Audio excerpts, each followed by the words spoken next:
Alright guys, so as we all know, a lot of the old Mondstadt characters are going to receive huge buffs in version 6.2, and because of that, a lot of people started speculating what this means for the future of Genshin. What about the other characters? Will Liyue characters get buffs now too? Or what about Raiden Shogun? She's completely outdated. Well, it's pretty complicated, so let me explain what these new buffs mean for the future of Genshin and why it could change the game forever. Up until now, ever since Genshin came out, we never really got buffs for characters that have already been released. I mean, we did get new artifact sets and different mechanics here and there, but we never actually got buffs to any of the characters' talents and abilities after they've been released. Once they're officially playable, their kit remains the same no matter what. The only time this happened was back when Zhongli first came out in version 1.1, which was still in the early Genshin days. When Zhongli launched in version 1.1, Hoyoverse received massive backlash because of how bad Zhongli was, especially for being an Archon. And then in version 1.3 they buffed him and turned him into one of the most valuable characters at that time. But the only reason why they did it was because he was the Archon representing China. Otherwise, they most likely wouldn't have buffed him at all. This is also the reason why we didn't get any more buffs after that. They did it one time and then just never did it again. But now it suddenly seems to have changed, so why is that? Well, Hoyoverse has actually kind of been trying to bring the old characters back for quite some time now. In Fontaine, for example, we got Furina, and thanks to her, a lot of the old characters were actually usable again. And then in version 4.5 we got Chiori, which I guess she was supposed to like save Geo or something. But let's be honest guys, nobody is using her. Bro, I'm gonna be honest, she was probably the worst 5-star since Dia. I apologize to all the Chiori mains out there, but the only thing she can do is deal like 0.2 damage every 60 seconds. It's ridiculous. Anyway, in version 5.1 we got Shilonen, and once again we got a support that made a lot of the old characters usable again. So as we can see, they've been trying to bring the old characters back here and there, but the problem was always it just didn't last long enough and it just wasn't consistent at all. And this is where the new Hexen Circle buffs come into play. Now, I'm not a genius, but I think Hoyoverse realized that even though these characters are very old, they still have a huge enough fanbase to the point where it makes sense to keep them on par with the new characters. And therefore, I think this is basically a testing ground for them to see if old characters would still earn the money if they're actually usable. Because it's not like the old characters have a small fanbase. In fact, some of them still have a massive fanbase to this day. It's just that no one is talking about them because they're completely useless nowadays. Like bro, who is using Albedo?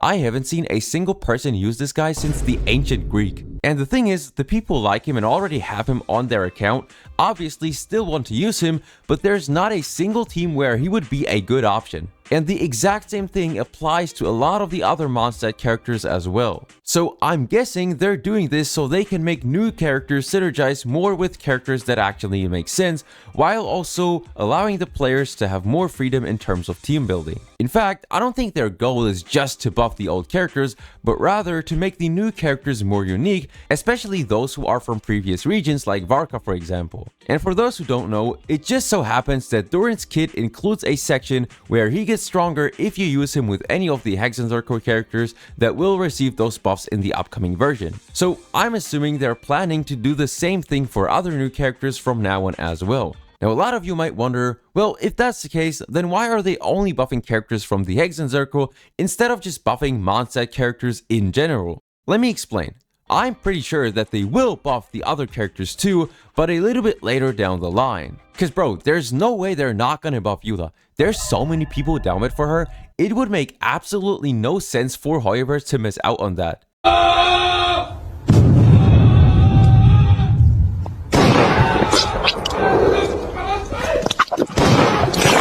And as I already said, since the same thing applies to a lot of the other old characters like Ganyu, Raiden, and Tartaglia, I think I might know what Hoyoverse is trying to do here. My first theory is that they're starting with Mondstadt to see if it actually works, and if it does, then they will try it with different characters in different regions as time goes on. This means that if everything goes well, next they will probably do it with Liyue characters, then it will be Inazuma, then maybe Sumeru at some point, you get what I mean. Now, in theory, this sounds great and all, but there's a lot of complications that would come if they actually do this. So let's talk about my second theory. They might be doing this for the sole purpose of making the Chronicled Wish banner less valuable. Now hear me out on this one. As we all know, usually the Chronicled Wish banner only has outdated characters in it that are just not really that good anymore. And if they start making these outdated characters strong again, that would give them a reason to not put them into the Chronicled Wish banner anymore, which then would allow them to earn more money through limited banner sales. I don't think they're gonna buff Albedo and still keep him in the Chronicled Wish banner at the same time. We have to look at this from a business perspective, guys. If they can make old characters desirable again, people will pull for these characters no matter if they're in the Chronicled Wish banner or not. And considering the fact that they probably make less money from the Chronicled Wish banner than the normal one, it only makes sense for them to make the Chronicled Wish banner worse or less desirable. At this point, who knows? Maybe they're even doing this so they can start making triple banners instead of Chronicled Wish banners, just like in HSR. Like, think about it. If they remove a lot of the old characters from the Chronicled Wish banner, we would have an entirely different issue again, because there would be way too many characters to rerun. And that would be a perfect excuse for them to introduce triple banners. This is obviously just speculation and all, but I do think it genuinely makes sense. Anyway, as you guys can see, it's incredibly complicated. But one thing is for sure, they're definitely not just buffing the old characters so we can have more fun. Hoyoverse never did that and they never will.